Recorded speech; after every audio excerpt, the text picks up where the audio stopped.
Mumbai Pune expressway पर भारी बारिश हो गई तो पहाड़ खिसकने से टनल का एक बड़ा हिस्सा टूट गया, टूटकर सड़क पर फैल गया।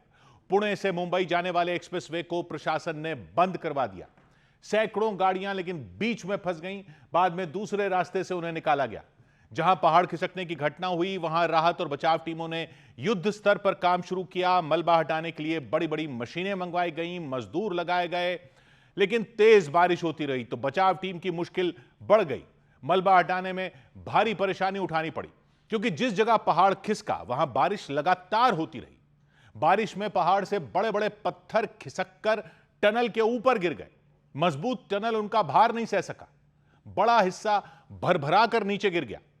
इस तरह गिरा कि पूरा रास्ता ही बंद हो गया। चारों तरफ पत्थर के टुकड़े फैल गए, मलबा फैल गया। देखिए किस तरीके से ऊपर का जो हिस्सा है वो चारों तरफ से टूटकर नीचे गिरा हुआ है और बारिश तेज होने की वजह से बड़ा चैलेंज हो रहा है सबके लिए कि इस जगह को यहाँ से ठीक से हटाया जाए। मुश्किल यहीं खत्म नहीं हुई। बारिश का पानी सीधा टनल के ऊपर से गिरने लग गया, बीच एक्सप्रेसवे पर गिरने लग गया, जैसे एक्सप्रेसवे पर कोई झरना बह रहा हो। टनल के किनारे भी पानी झरने की तरह बहने लग गया। पहाड़ खिसकने के बाद जो पत्थर नीचे गिरे उनमें कई तो इतने बड़े थे कि उन्हें मशीन से भी हटा पाना संभव नहीं था। पत्थरों को पहले तोड़ा गया, छोटे छोटे उनके टुकड़े किए गए, तब जाकर मशीनों से हटाया जा सका। लेकिन तब तक मुंबई पुणे एक्सप्रेसवे पर सैकड़ों गाड़ियां जहां तहां फंस गईं। पहाड़ खिसकने की घटना खंडाला में हुई।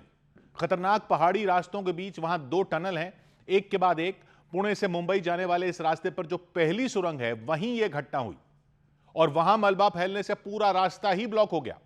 बारिश इतनी ज्यादा हुई कि ज्यादातर जगहों पर कई फीट तक पानी भर गया। एक्सप्रेसवे पर चल रही गाड़ियों की पहिए डूब गए।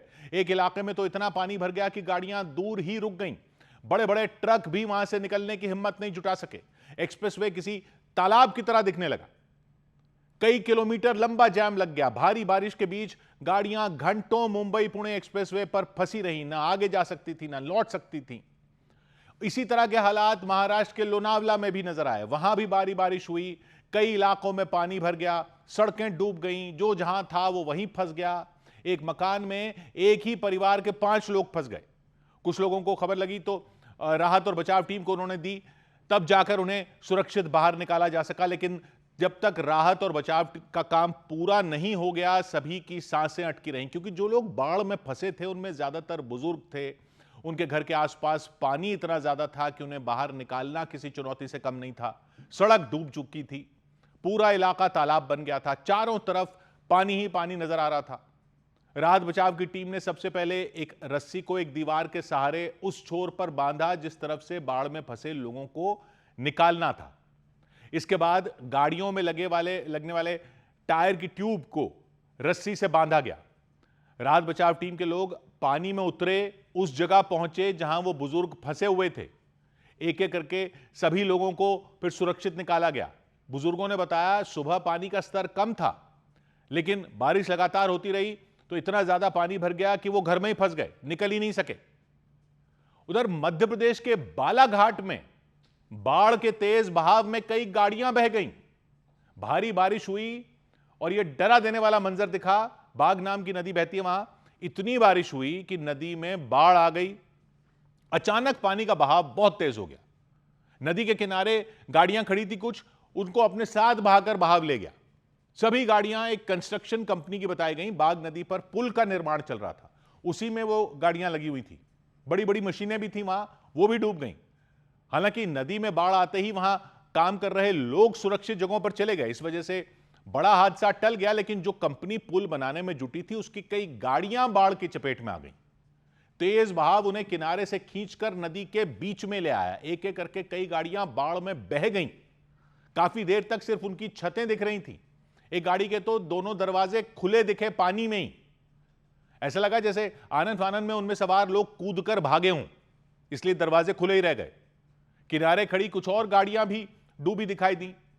बाढ़ का रौद्र रूप देखने को मिला वहां।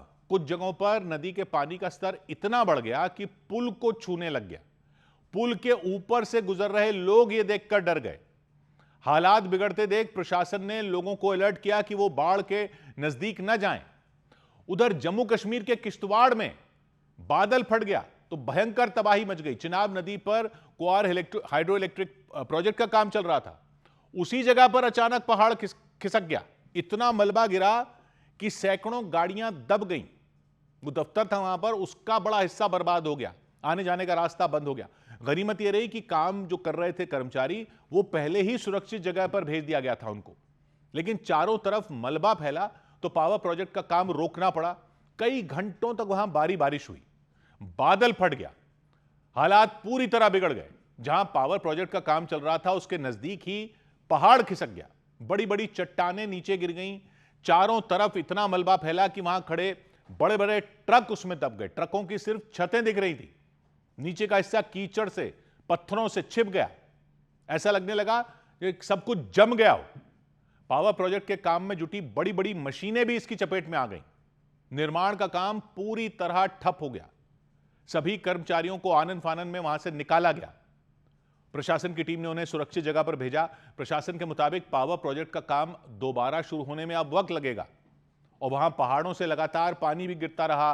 पानी की रफ्तार इतनी तेज थी कि कई गाड़ियां बहकर दूर चली गईं।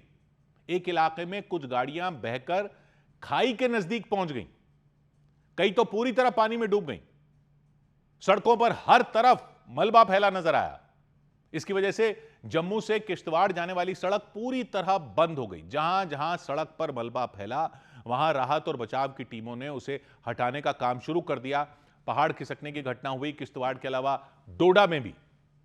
डोडा की एक सड़क पर बारिश के पानी के साथ पहाड़ के बड़े बड़े पत्थर गिर गए। इतनी संख्या में गिरे कि पूरी सड़क पत्थरों से भर गई, कीचड़ से भर गई। उसी कीचड़ में कई गाड़ियां फंस गई। आसपास के लोगों ने मदद की, उन गाड़ियों को धक्का देकर बाहर निकाला। इसके बाद खुदाई करने वाली मशीनों की मदद ली गई, मलबा हटाने का काम शुरू हुआ। इलाके में पहाड़ खिसकने के बाद गिरे पत्थरों के नीचे एक नहीं कई गाड़ियां दब गई, बर्बाद हो गई। कई मोटरसाइकिलों का भी यही हाल हुआ। उधर उड़ीसा के बौद्ध जिले में चीख पुकार मच गई। वहां उफनती नदी के बीच दो महिलाएं फंस गईं। नदी को पार करके जंगल से लकड़ियां इकट्ठा करने गई थी वो। जब वो जा रही थी तब नदी में पानी कम था। जब वो लौटी तो नदी ने रौद्र रूप धारण कर लिया। बेहिसाब बारिश हो गई, नदी खतरे के निशान के पास पहुंच गई। तो नदी को पार करने की कोशिश में वो दोनों महिलाएं बीच में ही फंस गईं। तूफानी लहरें थीं, उनके बीच में फंस गईं। पेड़ों को उन्होंने पकड़ लिया ताकि पानी में बहने से बच सकें, अपनी जान बचा सकें। फिर राहत बचाव की एक टीम पहुंची, उसने रस्सी फेंकी, दोनों महिलाओं को बचाने का काम शुरू किया गया। कर्मचारी अपनी जान पर खेल गए क्योंकि नदी का पानी बिजली की रफ्तार से चल रहा था। उतरना उसमें खतरे से खाली नहीं था। फिर भी एक कर्मचारी रस्सी को पकड़कर उन महिलाओं तक पहुंच गए और उन्हें सुरक्षित किनारे तक ले आए।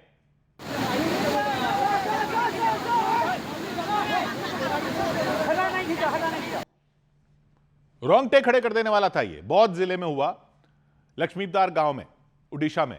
नदी में बचाव अभियान चलाया जा रहा था तो भीड़ जमा हो गई। लोगों ने बताया वो दोनों महिलाएं करीब 4 घंटे से नदी में फंसी थी। हालांकि गनीमत ये रही उन्हें सुरक्षित बाहर निकाल लिया गया। इधर मुंबई में एक 3 मंजिला इमारत ढह गई, कई लोगों की मौत हो गई। मुंबई के मानकुर्द इलाके में भारी बारिश की वजह से एक 3 मंजिला इमारत ढह गई। इमारत के मलबे में कई लोगों के दबने की सूचना मिलने के बाद राहत और बचाव के लिए ऑपरेशन चलाया गया। हादसे में 6 लोगों की जान चली गई। महाराष्ट्र के सातारा में नदी के तेज बहाव की वजह से एक पुल टूट गया और वहां कई पर्यटक फंस गए। फौरन राहत और बचाव की टीम ने वहां फंसे लोगों को सुरक्षित बाहर निकाला। पर्यटकों की गाड़ियों को भी क्रेन की मदद से सुरक्षित जगह पहुंचाया गया। गुजरात के अहमदाबाद में बन रही एक इमारत के पास सड़क के किनारे बने स्लैब का बड़ा हिस्सा ढह गया और वहां खड़ी एक कार सड़क के किनारे गहरे गड्ढे में जा गिरी। गड्ढे में गिरते ही वो कार पलट गई और लोहे की छड़ों के बीच फंस गई। इधर उत्तर प्रदेश के हमीरपुर में एक ट्रक ड्राइवर ने एक दारोगा को बीच सड़क पर थप्पड़ मार दिया, भद्दी भद्दी गालियां दी, धक्का दिया, वर्दी फाड़ दी उनकी। मारपीट और बवाल हो गया नेशनल हाईवे 34 पर हमीरपुर के घाटमपुर इलाके में। ट्रक क्यों हुआ? क्योंकि ट्रक ड्राइवर ने दावा किया कि दरोगा गिरीश मिश्रा ने उनके ट्रक में लिफ्ट ली। पहले रास्ते में खड़े थे, उन्होंने दरोगा को बैठा लिया। थोड़ी ही दूर जाने के बाद वो ट्रक से उतर गए दारोगा और एक दूसरी गाड़ी में बैठ गए। तो फिर ट्रक ड्राइवर ने देखा कि दारोगा ने लिफ्ट लेने के बहाने उनके ट्रक में 20,000 रुपए रखे थे, वो उठा लिए। ये ट्रक ड्राइवर का आरोप है। और ये 20,000 रुपए उठाए और उतर गए। इसके बाद ट्रक ड्राइवर ने गाड़ी का पीछा किया जिसमें दारोगा बैठे थे। 13 किलोमीटर पीछा किया। यमुना पुल के पास उनको वो गाड़ी मिल गई और गाड़ी उन्होंने रुकवा दी। नीचे उतरे और गाड़ी में बैठे दारोगा को पकड़ लिया और उनसे अपने पैसे मांगने शुरू कर दिए। दारोगा वर्दी में थे, ट्रक ड्राइवर उन्हें पकड़े हुए थे। लगातार उनसे अपने 20,000 रुपए मांगते रहे। सड़क पर तमाशा हो गया, कुछ लोग जुट गए। ट्रक ड्राइवर दारोगा गिरीश मिश्रा को लगातार गालियां दे रहे थे। ये चोर है, 20,000 में मेरा चोर है। छोड़ो भाई, तू पहले पैसा दे। ये चोर है, 20,000 में मेरा चोर है। छोड़ो भाई, तू पहले पैसा दे। तो दारोगा खुद को छुड़ाने की कोशिश करते दिखाई दिए, लेकिन ट्रक ड्राइवर बिना अपने पैसे लिए किसी भी कीमत पर उन्हें छोड़ने को तैयार नहीं थे। कभी दारोगा की वर्दी पकड़कर खींचते, कभी उनकी जेब टटोल रहे थे। हंगामा हो गया, लोगों की भीड़ इकट्ठा हो गई। 20,000 रुपए चुराने का आरोप लगा रहे थे ट्रक ड्राइवर और गुस्से में उन्हें थप्पड़ मार दिया। मारो नहीं मारना नहीं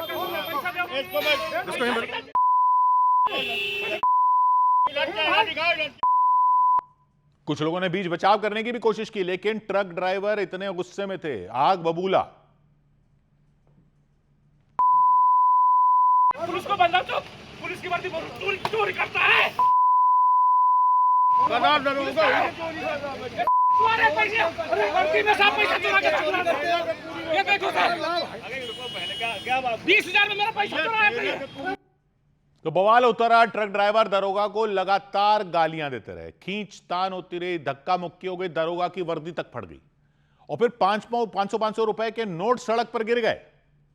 दारोगा लगातार खुद को छुड़ाने की कोशिश कर रहे थे, वहां से निकल जाना चाहते थे, लेकिन ट्रक ड्राइवर ने उन्हें छोड़ा ही नहीं। चोर है, वीडियो बनाओ। ये देखो पैसा रखा है। मुझको दिखाइए ये देखो महाराष्ट्र में ये देखो पूरा रोकड़ मेरा। ये देखो मेरा पैसा चोरी किया। पकड़ो इसको, पकड़े रहो। 40 मिनट तक सड़क पर यह हंगामा हुआ। बाद में खबर मिली तो पुलिस की एक टीम वहां पहुंची। ट्रक ड्राइवर और दारोगा गिरीश मिश्रा को कोतवाली ले गई। पुलिस अधिकारियों ने एक्शन लिया। आरोपी जो दारोगा थे गिरीश मिश्रा, उनको फिर सस्पेंड कर दिया गया। संबंधित उपनिरीक्षक को तत्काल प्रभाव से निलंबित करते हुए विभागीय जांच के आदेश दिए गए हैं। जांच प्रचलित है। जांच तथ्यों के आधार पर अग्रिम विधिक कार्रवाई की जाएगी। क्योंकि तलाशी के दौरान बता रहे हैं आरोपी दारोगा के पास से 20,000 रुपए मिल गए। पुलिस ने दावा किया बरामद हो गए। उधर उत्तर प्रदेश के हमीरपुर से ही एक और चौंका देने वाला मामला सामने आया। वहां सदर कोतवाली थाना है। थाने की पुलिस शिवराज नाम के एक आरोपी को पकड़ने गई थी वहां के एक मोहल्ले में, लेकिन गलती से पुलिस वाले किसी और शिवराज को ले आए। युवक ने आरोप लगाया कि थाने में उनकी बुरी तरह पिटाई की गई, इतना मारा कि वो अधमरे हो गए।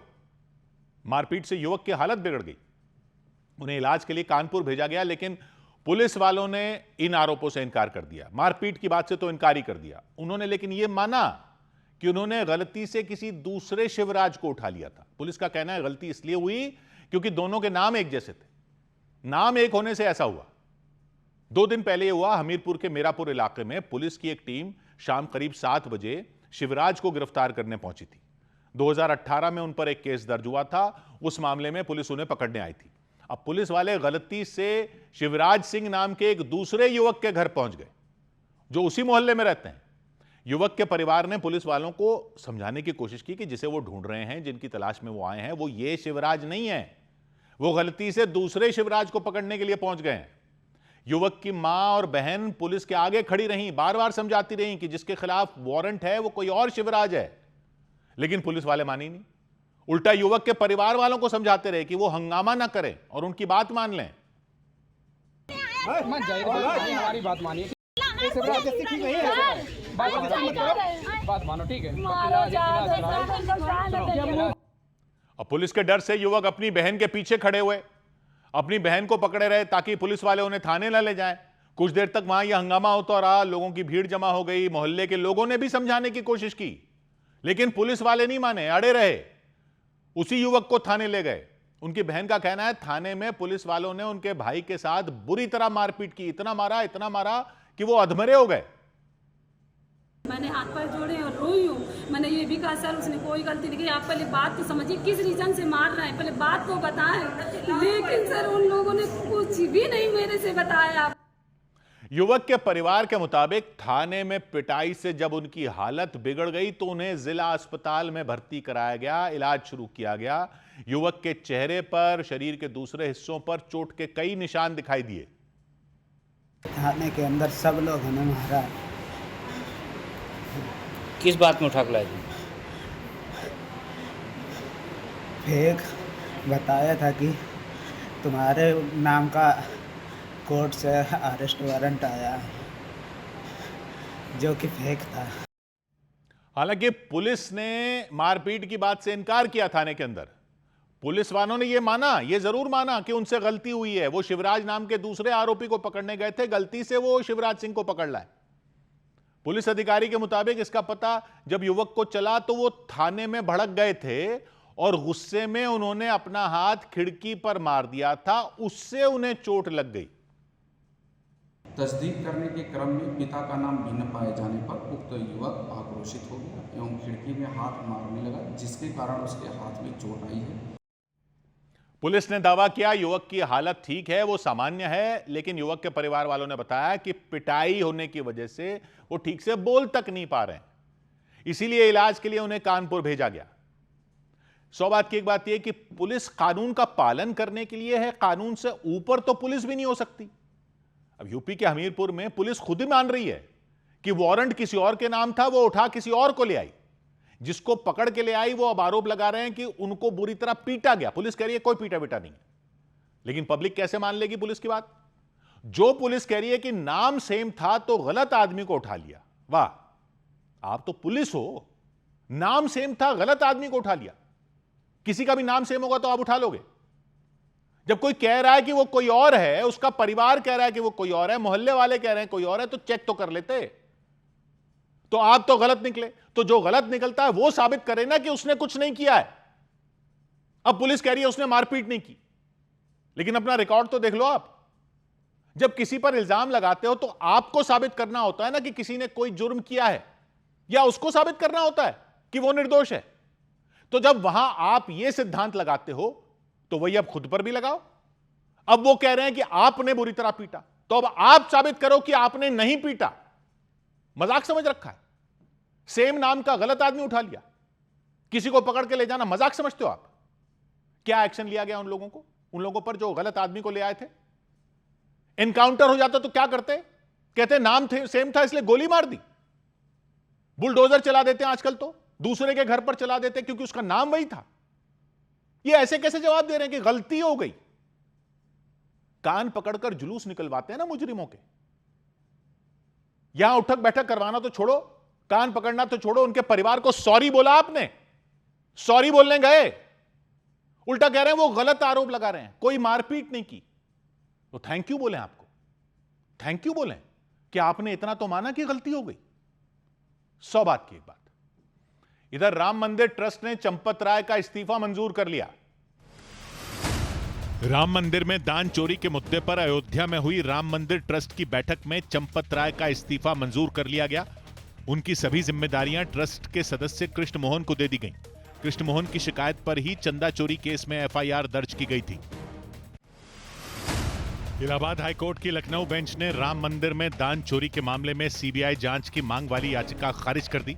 सुनवाई के दौरान राज्य सरकार के वकील ने कोर्ट में दलील दी कि यह मामला अभी सुप्रीम कोर्ट में चल रहा है, ऐसे में हाई कोर्ट में इसकी सुनवाई नहीं की जा सकती। एनआईए की नई चार्जशीट के मुताबिक पहलगाम हमले की साजिश लश्कर-ए-तैयबा के चीफ हाफिज सईद ने रची थी। एनआईए ने सप्लीमेंट्री चार्जशीट दाखिल करते हुए हाफिज सईद को द रेजिस्टेंस फ्रंट का प्रमुख और पहलगाम हमले का मुख्य आरोपी बताया।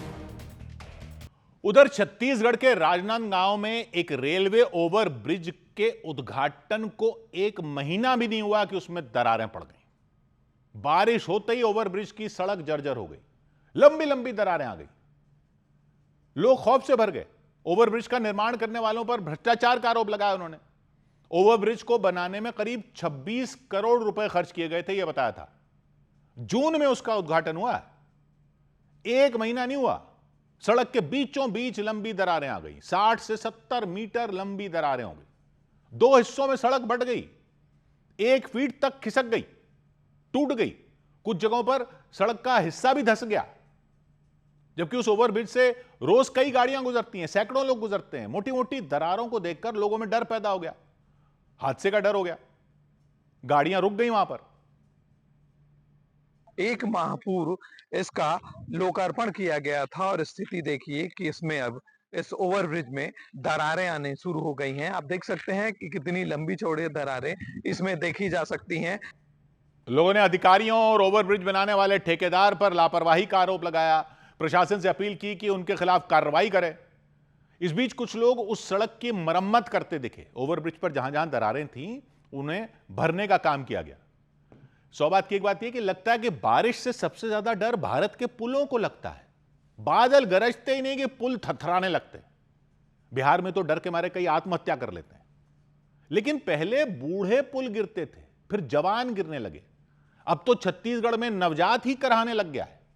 1 महीना नहीं हुआ एक रेलवे ओवरब्रिज को शुरू हुए राजनांदगांव में, पहली बारिश में दरारें पड़ गई। कौन से अधिकारी होते हैं जो इनको पास करते हैं? अब कोई इंस्पेक्शन वगैरह भी नहीं होती क्या आजकल? 26 करोड़ लगा दिए पब्लिक के पैसे के, 1 बारिश में फट गया पुल। इन अधिकारियों की पोल का ढोल कब फटेगा? 1 ही महीने में, 1 ही बारिश में मरम्मत करने की नौबत आ गई पुल की। नवजात से सीधा बूढ़ा हो गया, जवानी आई ही नहीं पुल पर। कुछ बिगड़ेगा तो है नहीं अधिकारियों का, मेडल दे दो इनको। जिन्होंने पास किया उनकी फोटो लगा दो वहां पुल पर, ताकि आते जाते लोग प्रणाम कर सकें। सौभाग्य की एक बात। इधर पश्चिम बंगाल में राज्यसभा की 3 सीटों के लिए 24 जुलाई को उपचुनाव होगा। चुनाव आयोग ने पश्चिम बंगाल में राज्यसभा की 3 सीटों के उपचुनाव की घोषणा कर दी। इन सीटों के लिए 24 जुलाई को मतदान होगा और उसी दिन वोटों की गिनती भी की जाएगी। ये तीनों सीटें टीएमसी के राज्यसभा सांसदों सुष्मिता देव, सुखेंदु शेखर रॉय और प्रकाश चकबराय के इस्तीफे के बाद खाली हुई थी। पंजाब के अमृतसर के अजनाला गांव में पुलिस ने एनकाउंटर के दौरान 2 बदमाशों को गिरफ्तार करने का दावा किया। पुलिस के मुताबिक दोनों किसी बड़ी वारदात को अंजाम देने की प्लानिंग कर रहे थे। पुलिस के मुताबिक उनके पास से पाकिस्तान में बनी पिस्तौल और 3 गोलियां बरामद की गईं। यूपी के बहराइच में सलार मसूद गाजी की दरगाह के चढ़ावे को लेकर शुरू हुए विवाद के मामले में सरकार से एसआईटी जांच की मांग की गई। एक पक्ष ने दरगाह प्रबंधन कमेटी पर झूठ बोलने का आरोप लगाया और एसआईटी जांच की मांग की, जिसके बाद दोनों पक्ष आमने सामने आ गए। इस मामले को लेकर दरगाह प्रबंधन कमेटी के सदस्यों ने डीएम से मुलाकात की। हिमाचल प्रदेश के कुल्लू में पैराग्लाइडिंग के दौरान एक पैराग्लाइडर अचानक बीच हाईवे पर गिर गया। उड़ान भरने के बाद अचानक उसका संतुलन बिगड़ा और वो जमीन पर सुरक्षित लैंडिंग नहीं कर पाया। हादसे में पैराग्लाइडर बुरी तरह जख्मी हो गया। उधर पश्चिम बंगाल के दक्षिण 24 परगना में 12 साल की एक लड़की का शव तालाब से मिला तो वहां कोहराम मच गया। पुलिस ने लड़की की हत्या के मुख्य आरोपी को गिरफ्तार करने का दावा किया। 2 लोगों को पुलिस पहले ही गिरफ्तार कर चुकी है। लड़की के परिवार ने आरोप लगाया कि पहले लड़की का यौन उत्पीड़न किया गया था, उसके बाद उसकी बेरहमी से हत्या कर दी गई। हालांकि गिरफ्तार होने की वजह से आरोपियों का पक्ष तो पता नहीं चला। दक्षिण 24 परगना जिले में बारुईपुर इलाका है, उसी इलाके में रहने वाली वो नाबालिग 2 दिन पहले लापता हो गई थी। 1 रोज पहले उसका शव पास के एक तालाब से मिला, वो भी एक बोरे के अंदर। तालाब से लड़की का शव निकला तो वहां हंगामा मच गया। आसपास रहने वाले कई लोग वहां पहुंच गए, लड़की के घर वाले भी आ गए। तालाब से लड़की के शव को बाहर लाया गया, लेकिन शव को देखकर लड़की के परिवार वाले रोने लग गए, चीखने लग गए, चिल्लाने लग गए।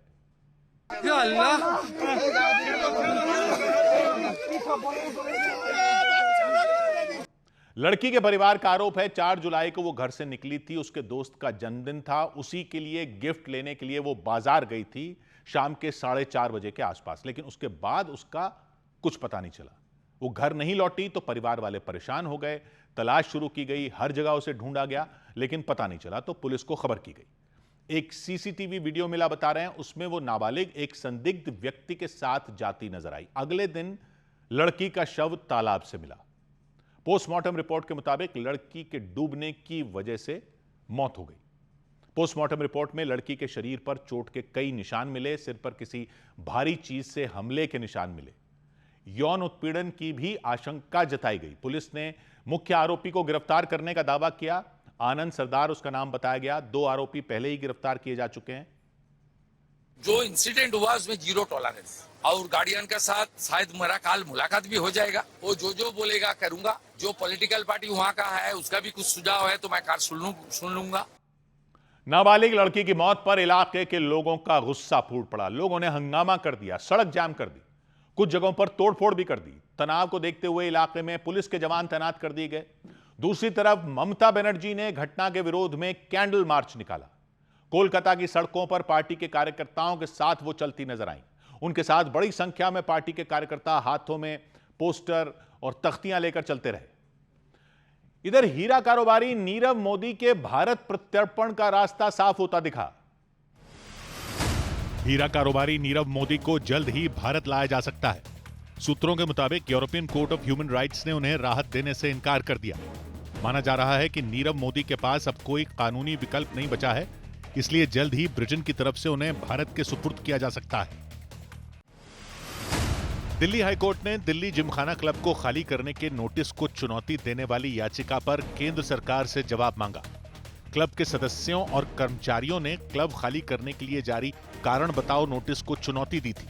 केंद्र सरकार को इस मामले में 28 जुलाई तक जवाब दाखिल करना है। उधर पाकिस्तान की सेना और सुरक्षा बल के जवानों पर आरोप लगे कि उन्होंने पाकिस्तान के कब्जे वाले कश्मीर में प्रदर्शनकारियों पर खुलेआम फायरिंग कर दी, गोलियां बरसा दी। मुजफ्फराबाद में सड़कों पर प्रदर्शनकारी उतरे हुए हैं, उन पर निशाना साध कर गोली मारी गई, यह आरोप लगाया गया। पाकिस्तानी सेना की तरफ से की गई गोलीबारी की कई तस्वीरें भी मिली। उनमें सेना और सुरक्षा बल के जवान प्रदर्शनकारियों पर ताबड़तोड़ गोलियां बरसाते दिखे ताकि वो तितर बितर हो जाएं, उनका प्रदर्शन बिखर जाए। पीओके के अलग अलग इलाकों में बीते करीब 1 महीने से प्रदर्शन हो रहे हैं। जेएएसी जॉइंट अवामी एक्शन कमेटी की अगुवाई में लोग सड़कों पर उतरे हुए हैं। हर रोज प्रदर्शन बढ़ता जा रहा है, हिंसक होता जा रहा है, लेकिन आरोप है कि पाकिस्तान की सरकार ने और वहां की सेना ने प्रदर्शन को दबाने की कोशिश की, कुचलने की कोशिश की, ताकत लगा दी अपनी कि प्रदर्शन दब जाए, खत्म हो जाए। लेकिन पीओके में पाकिस्तानी सेना और सरकार के खिलाफ गुस्सा हर बदलते दिन के साथ बढ़ता ही गया। मुजफ्फराबाद में हजारों प्रदर्शनकारी सड़कों पर उतरे। वहां के नीलम ब्रिज के पास पाकिस्तानी सुरक्षा बल ने उन्हें घेर लिया। एक तरफ प्रदर्शनकारी, दूसरी तरफ पाकिस्तानी सुरक्षा बल के जवान। न प्रदर्शनकारी पीछे हटने को तैयार दिखे, न सुरक्षा बल के जवानों की घेरेबंदी में ढील पड़ती दिखाई दी।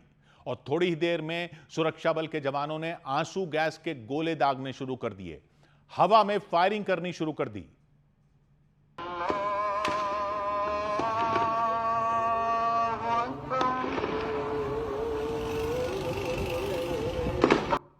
गोलीबारी होते ही अफरा तफरी मच गई। कुछ लोग इधर उधर भागते दिखाई दिए।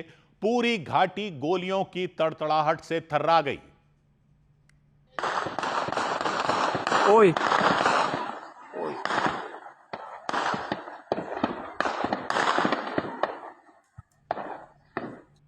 पाकिस्तानी सेना की तरफ से वहां इस तरह गोलीबारी की जा रही थी जैसे जंग में दुश्मन की सेना पर फायरिंग होती है। काफी देर तक गोलियों के चलने की आवाज आती रही। गोलीबारी का वीडियो बना रहे लोग ये दावा करते सुनाई दिए कि पाकिस्तानी सेना ने कुछ लोगों की जान भी ले ली।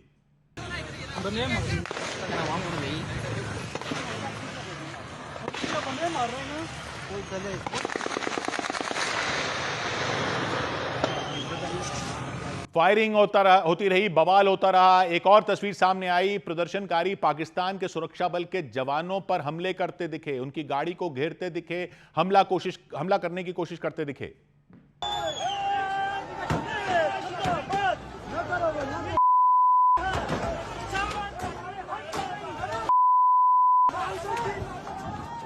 सख्ती के बीच पाकिस्तान की सरकार और सेना के खिलाफ आवाज बुलंद कर रहे लोग पीछे हटने को तैयार दिखाई नहीं दिए। कुछ जगहों पर प्रदर्शनकारी हाथों में झंडे लेकर पाकिस्तान की सरकार के खिलाफ नारे लगाते दिखाई दिए। खून रंग लाएगा, इंकलाब आएगा, तेरे मेरे खून से इंकलाब आएगा, तेरे मेरे खून से इंकलाब आएगा। खबरें यह हैं कि 40,000 लोग थे वहां पर। ज्वाइंट अवामी एक्शन कमेटी के बुलावे पर 40,000 लोग पीओके में सड़कों पर उतरे थे। मुजफ्फराबाद में, मीरपुर में, रावलाकोट में खूब प्रदर्शन हुआ, लेकिन प्रदर्शनकारियों का आरोप है सख्ती दिखाई पाकिस्तान की सेना ने, सुरक्षा बल ने और गोलीबारी कर दी। लेकिन इसके बाद भी उन प्रदर्शनकारियों के हौसले पस्त नहीं होते दिखे। पीओके के रावलाकोट में भी हजारों प्रदर्शनकारी इकट्ठा हुए। जेएसी के नेता सरदार अमान खान ने एक रैली की, जम्मू कश्मीर में रहने वाले लोगों से मदद की गुहार लगाई। भारत के जम्मू कश्मीर में रहने वाले लोगों से मदद की गुहार लगाई कि जम्मू कश्मीर के राजौरी के लोग, मेढर के लोग, डोडा के लोग, पुंछ के लोग उनकी मदद करें। उन्हें जरूरी सामान पहुंचाएं, दवाएं पहुंचाएं, खाने पीने की दूसरी चीजें मुहैया कराएं। जम्मू कश्मीर के ये सारे जिले एलओसी के बिल्कुल करीब हैं भारत में। सरदार अमान खान ने पाकिस्तान की सरकार को चेतावनी दे दी, साफ कह दिया कि उनकी मांगें नहीं मानी गई तो उनके लिए दूसरे विकल्प भी तैयार हैं, क्योंकि उनके मुताबिक पीओके के लोग सीज फायर लैंड की तरफ आगे बढ़ने के लिए तैयार हैं, यानी भारत की तरफ, एलओसी के इस तरफ। वो मुश्किल से उबरने के लिए भारत से मदद लेंगे, भारत में जो जम्मू कश्मीर का हिस्सा है उससे मदद लेंगे। पीओके में प्रदर्शन तेज हुए तो पाकिस्तानी सेना ने पीओके जाने वाले रास्ते बंद कर दिए थे, पहरा लगा दिया था, घेरेबंदी कर दी थी, खाने पीने की चीजों को रोक दिया था। उधर के पंजाब से जो पीओके रास्ते जाते हैं उनको रोक दिया, दवाइयां रोक दी, पीओके में एक तरह से लॉकडाउन लगा दिया। तो सरदार अमान खान ने चेतावनी दी कि रास्ते नहीं खुले, मांगे नहीं मानी गई तो वो ऐसा कदम उठाएंगे जिससे पाकिस्तान की सरकार को पछताना पड़ेगा। उनसे हम कहते हैं कि कश्मीरियों की इखलाफ पर और सियासी रवैये पर अगर इसके बदले में गोली है तो फिर हमारे पास भी रास्ते हैं। कल को कोई शिकवा ना कीजिएगा, कल को कोई बात ना कीजिएगा कि आपको बुरी लग गई। हम आपके मजाक के मुताबिक लोग नहीं हैं। प्रदर्शन में शामिल लोगों ने भी सरदार अमान खान की बातों का समर्थन किया, जोर जोर से नारे लगाए। सीज फायर लाइन की तरफ कदम बढ़ाए जाएं कि ना बढ़ाए जाएं? जोर से बताइए, बढ़ाए जाएं कि ना बढ़ाए जाएं? बढ़ाए जाएं, बढ़ाए जाएं। लिखने वालों लिखो, देख के जाओ और आवाम जरा जोर से बताओ, सीज फायर लाइन की तरफ कदम बढ़ाए जाएं कि ना बढ़ाए जाएं? बढ़ाए जाएं, बढ़ाए। सरदार अमान खान ने जम्मू कश्मीर के लोगों से सीधी अपील की कि वो लोग उनकी मदद करें, एलओसी के इस तरफ वाले लोग उनकी मदद करें, हाथ आगे बढ़ाएं और मुश्किल की घड़ी से उन्हें निकालें। उस पार मेंढर और पुंछ, राजौरी, डोडा, वहां के आवाम से हमारी अपील है कि इस तरफ राशन की किल्लत है, अद्वियात की किल्लत है और हमें आपकी मदद चाहिए, हमें आपकी मदद चाहिए, हमें सीज फायर लाइन का खात्मा चाहिए और हमें आपकी हमायत चाहिए। मेरी आवाम से अपील है, उस पार आवाम से अपील है। पीओके तक पहुंचने के लिए रास्ते बेहद सीमित हैं, कम हैं, जो हैं उनमें ज्यादातर पाकिस्तान के पंजाब से होकर जाते हैं। उन पर जगह जगह वहां की सेना और पुलिस की चेकपोस्ट बनी है, पहाड़ी इलाका है तो कोई दूसरा रास्ता भी नहीं है। इसी वजह से पाकिस्तानी सेना की घेरेबंदी का असर वहां तेजी से बढ़ता हुआ दिखाई दिया। लेकिन प्रदर्शन कर रहे जेएसी के लोगों ने यह कह दिया कि एक रास्ता बंद होगा तो वो दूसरे रास्ते तलाश लेंगे। जेएसी का प्रदर्शन पीओके में एलओसी से लगे हुए इलाकों में हुआ। सैकड़ों की संख्या में महिलाओं और बच्चियों ने भी हिस्सा लिया। उन्होंने भी पाकिस्तान की सरकार और सेना के खिलाफ आवाज उठाई। रावलाकोट के अंदर पिछले पूरे माह से कर्फ्यू लगा दिया गया है। जो इंसानी हकूक हैं उनको पामाल किया जा रहा है, इंसानों पर तशद्दुद किया जा रहा है, स्ट्रेट फायरिंग की जा रही है, घरों में छापे लगाए जा रहे हैं। जेएसी ने पाकिस्तान की सरकार से गिरफ्तार किए गए उनके संगठन के नेताओं को रिहा करने की मांग की। जेएसी ने दावा किया शांति से प्रदर्शन किए जा रहे थे, लेकिन पाकिस्तान की सेना और सुरक्षा बल ने कुछ जगहों पर जानबूझकर फायरिंग की। जेएसी ने पाकिस्तान सरकार को 8 जुलाई तक का अल्टीमेटम दिया। 2 टूक कह दिया कि उनकी मांगें नहीं मानी गई तो 9 जुलाई को पूरे पीओके में आंदोलन और तेज हो जाएगा। उधर बेंजामिन नेतन्याहू ने दावा किया कि ईरान के खिलाफ युद्ध में इजरायल को कई देशों का साथ मिला। इजरायल के प्रधानमंत्री बेंजामिन नेतन्याहू ने ईरान के खिलाफ लड़ाई में दुनिया के कई देशों के समर्थन का दावा किया। इजरायल के प्रधानमंत्री के मुताबिक कई देश उनका समर्थन तो करते हैं, लेकिन वो डरे हुए हैं, इसलिए वो सार्वजनिक तौर पर उनका समर्थन करने से बचते हैं। הם מעריכים מאוד את הנחישות של ישראל להילחם באסלאם הקיצוני שמאיים גם עליהם. इजरायल की सेना ने दक्षिण लेबनान में मौजूद हिजबुल्लाह के लड़ाकों के एक अड्डे को हवाई हमले में नष्ट करने का दावा किया और आगे भी हिजबुल्लाह के खिलाफ कार्रवाई जारी रखने की चेतावनी दी। प्रधानमंत्री के इंडोनेशिया दौरे में वैसे तो कई मुद्दों पर संबंध मजबूत किए जाएंगे, लेकिन एक ऐसी चीज भी होने जा रही है जिस पर ध्यान देने की जरूरत है। भारत वहां के एक प्राचीन शिव मंदिर के जीर्णोद्धार में मदद करने जा रहा है। जी, इंडोनेशिया में शिव मंदिर। ज्यादातर लोग तो यही जानते हैं कि दुनिया की सबसे बड़ी मुस्लिम आबादी इंडोनेशिया में है। बाली द्वीप के बारे में लोगों को जरूर पता है कि वहां हिंदू रहते हैं, लेकिन पूरे इंडोनेशिया के इतिहास में हिंदू और बौद्ध संस्कृति रही है और इंडोनेशिया इन देशों में है जो इस्लाम आने से पहले के इतिहास को नकारता नहीं है, बल्कि बहुत उस पर गर्व करता है। लेकिन इंडोनेशिया के हिंदू इतिहास के बारे में शायद हमें भी कभी ज्यादा बताया नहीं गया, पढ़ाया नहीं गया। ईरान युद्ध के बाद दुनिया में जो उथल पुथल मची है, उसमें सभी देश अपनी आपस की साझेदारी मजबूत करने में लगे हैं ताकि ना अमेरिका किसी को मजबूर कर पाए, ना चीन किसी को मजबूर कर पाए। हर तरह के हालात में जो भी एक दूसरे के साथ मिलकर रणनीति बना सकें वो बना लें। तो भारत के पूर्व के देशों के साथ भी भारत संबंध और बढ़ा रहा है और प्रधानमंत्री इंडोनेशिया दौरे पर हैं। भारत अपने सांस्कृतिक रिश्तों के जरिए भी संबंध बढ़ा रहा है। इंडोनेशिया के साथ ये रिश्ते क्या थे, सबको जानने की जरूरत है। इंडोनेशिया में द नेदरलैंड्स का राज होता था। एशिया के अलग अलग देशों पर यूरोप के देशों ने राज किया, जैसे भारत में अंग्रेजों ने राज किया, तो इंडोनेशिया पर डच लोगों का राज हो गया था। 1733 में एक डच अधिकारी ने इंडोनेशिया के जावा द्वीप पर घूमते जंगल में एक विशाल पत्थरों का ढेर देखा। डच लोग यानी नेदरलैंड्स के लोग। तो उन्होंने, एक अधिकारी ने देखा बहुत पत्थरों का बड़ा ढेर है। वहां के लोकल लोग उस पहाड़ जैसे पत्थरों के ढेर को जानते तो थे, लेकिन उनको पता नहीं था कि वो क्या है। तो उन्होंने उस पर एक अपनी कहानी बना दी थी कि एक राजकुमारी की कहानी थी। राजकुमारी का नाम बताया रोरो जोंग्रांग। कहां से ये कहानी शुरू हुई ये तो पता नहीं, लेकिन शॉर्ट में ये कहानी ये थी कि एक राजकुमार एक राजकुमारी से शादी करना चाहता था। राजकुमारी ने शर्त रख दी कि एक रात में 1000 मंदिर बना दोगे तब तुमसे शादी करूंगी। राजकुमार ने मदद ली जिन्नों की, प्रेतों की। वो फटाफट एक के बाद एक मंदिर बनाने लग गए। रात में, एक ही रात में बनाने थे तो 999 मंदिर बन गए। तो राजकुमारी घबरा गई कि ये तो 1000 हो जाएंगे, और राजकुमारी ने एक चाल चली कि पास में एक जगह बहुत सारे मुर्गों से बांग दिलवा दी और बहुत सारी रोशनी करवा दी। प्रेतों को लगा सुबह हो गई, वो भाग गए। 999 मंदिर ही बन पाए। राजकुमार को जब पता चला कि राजकुमारी ने छल किया है, तो उसने वहीं श्राप देकर राजकुमारी को भी एक पत्थर की मूर्ति बना दिया, क्योंकि वहां पर पत्थरों के ढेर में एक मूर्ति भी थी जिसको वो लोग उस राजकुमारी की मूर्ति मानते थे। लेकिन फिर कहानी में आया ट्विस्ट। 19वीं और 20वीं शताब्दी में वहां खुदाई की गई तो उन मंदिरों की दीवारों और पत्थरों पर पुरानी संस्कृत, ये जावा द्वीप में है तो जावा द्वीप की पुरानी भाषा में लिखे हुए शिलालेख मिले।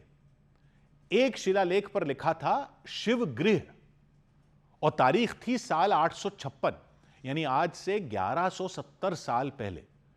उसको पढ़ने पर पता चला कि यह तो शिव का मंदिर है और इसे वहां के संजय वंश के हिंदू राजाओं ने बनवाया था। शुरुआत राजा राकाई पिकातन ने साल 850 के आसपास की थी। मुख्य शिव मंदिर का उद्घाटन राजा लोकपाल ने साल 856 में किया।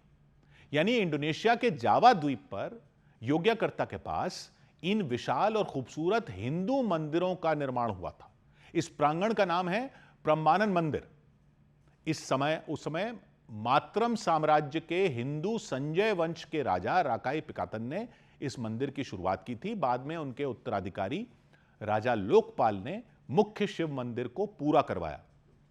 लेकिन यह सिर्फ शिव मंदिर नहीं है, यह हिंदू धर्म के तीनों मुख्य देवताओं ब्रह्म, विष्णु और शिव को समर्पित है, इसलिए इसे त्रिमूर्ति मंदिर भी कहते हैं। बीच में सबसे बड़ा और सबसे ऊंचा मंदिर शिव मंदिर है, वो करीब 47 मीटर ऊंचा है। उसके दाएं बाएं विष्णु और ब्रह्मा के मंदिर हैं और चारों तरफ सैकड़ों छोटे छोटे मंदिर बने हैं। कुल मिलाकर इस पूरे परिसर में लगभग 250 मंदिर हैं। और सुनिए, मंदिरों की दीवारों पर रामायण की पूरी कहानी पत्थरों पर उकेरी गई है। और जिस मूर्ति को वहां के लोग तब तक कहानी की राजकुमारी की मूर्ति मान रहे थे कि वो राजकुमारी की मूर्ति, वो असल में दुर्गा महिषासुर मर्दिनी की मूर्ति है। खुदाई के बाद जो रिसर्च हुई उसमें साफ हो गया कि जब यह मंदिर बना था तब यह बहुत भव्य था। आसपास का इलाका हिंदू संस्कृति का बड़ा केंद्र था। और अब यह माना जाता है कि मंदिर बनने के करीब 100 साल बाद वहां पास में मेरापी ज्वालामुखी फट गया था और कई भूकंप भी आए थे। इंडोनेशिया में आप जानते ही हो, आज भी ज्वालामुखी फट जाता है तो कई बार उड़ानें तक रद्द करनी पड़ जाती है वहां पर। तब भी यही हुआ था, लोगों को वहां से पूर्व की तरफ पलायन करना पड़ा था। इसलिए यह माना जाता है कि हिंदू धर्म फिर बाली के टापू में ही बचा रहा। लेकिन हिंदू धर्म वहां पहुंचा कैसे था? क्या भारत के राजाओं ने वहां आक्रमण करके कब्जा किया था? नहीं। पहली सदी में, यानी लगभग 2000 साल पहले, भारत के व्यापारी पहुंचे थे समुद्री जहाजों से इंडोनेशिया। ये दक्षिण भारत के व्यापारी थे। जो आज का तमिलनाडु है, वहां से पूर्व की तरफ इंडोनेशिया है। तो वो व्यापारी मसाले, कपड़े, सोने चांदी इनका व्यापार करते थे। तो हिंदू संस्कृति उनके साथ गई।